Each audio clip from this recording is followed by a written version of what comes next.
India के वक्त news channel में आपका स्वागत है। आज जो न्यूज आई है, प्रेम माली बोलकर 40 दिन से मालेगांव शहर में आंदोलन कर रहे हैं वो, क्योंकि रामनगर बोल के गाँव है, छोटा मोटा नाम भी कितना प्यारा है रामनगर, भगवान का नाम है, उसके बावजूद भी वो गाँव में जाने के लिए रास्ता खराब है और कहते हैं हम राम के नाम से कुछ भी कर सकते हैं। एक रोड नहीं बना सकता बंदा, 40 दिन से आंदोलन कर रहा है मालेगांव शहर के अंदर। उसकी ही जबानी, उसके ही दुख की बातें आपको उनकी ही जबानी सुनाई जाएगी और अल्फाज वाकई में मेरे दिल को छू गए बंदे के। और 40 दिन से आंदोलन करने के वास्ते काफी लोग वहां बैठे हैं मालेगांव शहर में। ये न्यूज पूरी देखे बिना वीडियो को स्किप बिल्कुल मत करना और मेरे चैनल को जरूर सब्सक्राइब कीजिए, लाइक शेयर कीजिए, शेयर जरूर करना ये इस वीडियो को, क्योंकि इसके अंदर आस्था नाम के पास और गांव का मुद्दा दोनों भी इसमें मौजूद है। आइए मालेगांव चलते हैं, आसिफ अली की रिपोर्ट देखते हैं। इंडिया का वक्त न्यूज़ चैनल में आपका स्वागत है। मैं सैयद आसिफ अली मालेगांव से, और आज हम यहाँ देखेंगे 40 दिनों से ये लोग बैठे हैं भूख हड़ताल धरने पर, जो कलेक्टर ऑफिस के सामने, और इन्हीं से जानते हैं मैं इन्हीं की ज़बानी कि वो क्या इशू और क्या मौजू पर बैठे हैं। हाँ सर, आपका नाम? प्रेम माली। प्रेम मालिक, किस लिए बैठे हो आप यहाँ पे?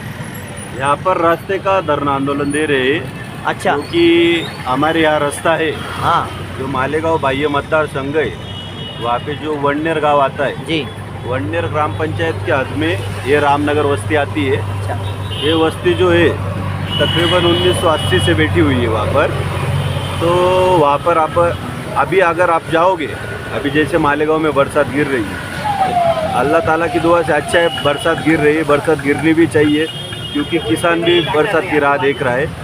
लेकिन अभी जो बरसात गिरी तो अभी जो वहाँ पर जाके अगर आप माहौल देखोगे तो वहाँ पे पैदल चलने की भी यानी उनको तकलीफ होंगी। अच्छा, आज सवेरे का माहौल है कि वहाँ के जो बच्चे जिनको स्कूल जाना था जी, अपन जैसे अपने प्रेस का भी नाम है इंडिया का वक्त, जी। उसी तरह से हमारा जो वक्त है बरसात में इतना ख़राब हो जाता है कि वो बच्चों को घर से तकरीबन 1 से 1.5 किलोमीटर घर के परिवार के जो लोग हैं, माता पिता, उनमें से किसी ने हाथ पकड़ के वो कीचड़ से निकालते हुए अगले रास्ते तक लेके गए। अच्छा। फिर वहाँ से वो स्कूल में गए। कितना दिन हो रहा है आपको ये हड़ताल के लिए?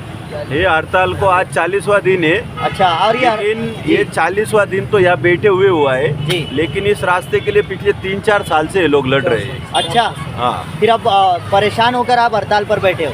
परेशान होकर बोले तो इसलिए क्योंकि कुछ दिनों पहले जैसे आवाम जो होती है, आवाम को सरकार हो या सरकारी मुलाजिम हो, वो जो है सिर्फ कागज पत्र बोलो या मुंह से निकाल देते हैं कुछ झूठे आश्वासन दे के वगैरह। उसी तरह ये आवाम ने भी कुछ पीछे जो काम किए, जैसे लेटर दिए होंगे तो उन्होंने प्रशासन ने कुछ उनको आश्वासन दिए लेकिन वो रखे नहीं। तो उसके बाद इन्होंने तय किया कि अब इनके किसी जुमले में फंसेंगे नहीं, तो यहाँ पर आके बैठे जी। अगर ये काम आपकी जो है आंदोलन कब तक बैठेगा, और अगर सुनवाई नहीं होगी तो आप क्या करोगे? अभी फ़िलहाल तो सुनवाई नहीं होंगी, ऐसा तो होगा नहीं, क्योंकि इंडिया जो है वो आज़ाद कंट्री है, तो उसमें उनको सुनना ही पड़ेगा जी।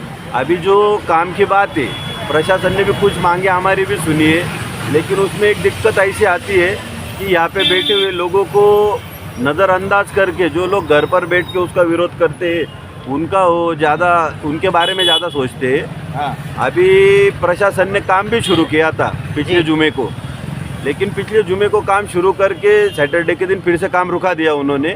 किसी ने आके उस पर एक उंगली रख दी कि ये काम ऐसा ऐसा है। तो मेरा कहना ये है कि अगर सरकार ने काम शुरू किया था, सरकार जब भी काम शुरू करती है तो पूरी बातों का जायज़ा करके शुरू करती है। कुछ तुमने बोला मैंने बोला तो काम कुछ शुरू कर देने वाली है नहीं। और वो काम अगर शुरू हुआ था और उस पर जिसने एलिगेशन लगाया है तो उसको जवाब देना सरकार का काम है।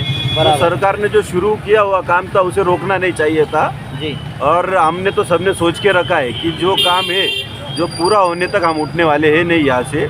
अगर हमने वो काम शुरू हो गया और उसी दिन खुशी मना के यहाँ से उठ जाते थे तो शायद से वो काम आज जो बंद गिरा है तो बंद ही हो जाता था। जी जी जी। आज जो हम बैठे रहे इसका ही कुछ फल बोल के उस पर कुछ चर्चा चल रही, कुछ बातें हो रही है और प्रशासन पे वही दबाव बना हुआ है कि यहाँ पे बड़े बुजुर्ग हो, माता भगिनी हो, वो यहाँ पे बैठे जी।